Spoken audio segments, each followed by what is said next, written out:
வணக்கம் நண்பர்களே. இந்த வீடியோவில் நம்ம 11th ஸ்டாண்டர்டுக்கான முக்கியமான கொஸ்டின்ஸ் சாப்டர் வைஸ் இதில் அப்லோட் பண்ணியிருக்கோம். Chapter wise as well question wise 2, 3, 5ன்னு சொல்லி. என்ன சார் நிறைய கொஸ்டின்ஸ் கொடுத்துருக்கீங்களே அப்படின்னு ஃபீல் பண்ணாதீங்க. அந்த சாப்டரில் நீங்கள் போல்டாக நான் கொடுத்துருக்கக்கூடிய லெட்டர்ஸ் ரொம்ப முக்கியமான கொஸ்டின்ஸ் அது. அதை கொஞ்சம் ஃபாலோ பண்ணுங்கள். அட்லீஸ்ட் அதையாவது முதல்ல படிங்க. எல்லா சாப்டருக்குமே இருக்குது, ஆல் 11 சாப்டர்ஸ்க்கும்.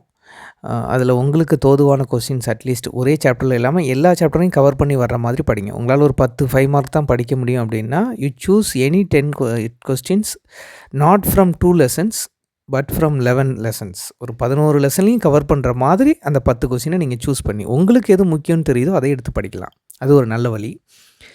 இது இல்லாமல் உங்களுக்கு ஏதாவது டவுட்ஸ் இருந்தால் நீங்கள் கமெண்ட் செக்ஷனில் கேளுங்க. உங்களுக்கு கண்டிப்பாக நான் பதில் சொல்லுவேன். சரிங்களா? எனக்கு நீங்கள் செய்ய வேண்டியதெல்லாம் நீங்கள் உங்கள் ஃப்ரெண்ட்ஸோடு ஷேர் பண்ணுங்கள் இந்த வீடியோவை. அதுக்கப்புறம் சப்ஸ்கிரைப் பண்ணுங்கள். அப்படின்னா உங்கள் பேர் சொல்லி நானும் கொஞ்சம் நல்லா இருப்பேன். சரிங்களா? அதர் தென் தேட் கொஞ்சம் லேட் ஆகிடுச்சு, sorry for the delay. Right, but anyhow இந்த கொஸ்டின்ஸ் உங்களுக்கு கண்டிப்பாக யூஸ்ஃபுல்லாக இருக்கும்னு நான் நம்புகிறேன். இதுக்கு ஏதாவது உங்களுக்கு படிக்கிற மாதிரி வேணும் அப்படின்னா அதை நம்ம நடத்தியிருக்கோம் நம்ம சேனலில். நீங்கள் ப்ளேலிஸ்ட்டில் போயிட்டு அந்த சாப்டரை நீங்கள் போட்டிங்கன்னா அதில் வரும். அதில் மேக்ஸிமம் முக்கியமான கொஸ்டின்ஸ் எல்லாமே நடத்தியிருக்கேன். அது உங்களுக்கு யூஸ்ஃபுல்லாக இருக்கும்னு நான் நம்புகிறேன். Right, thank you very much.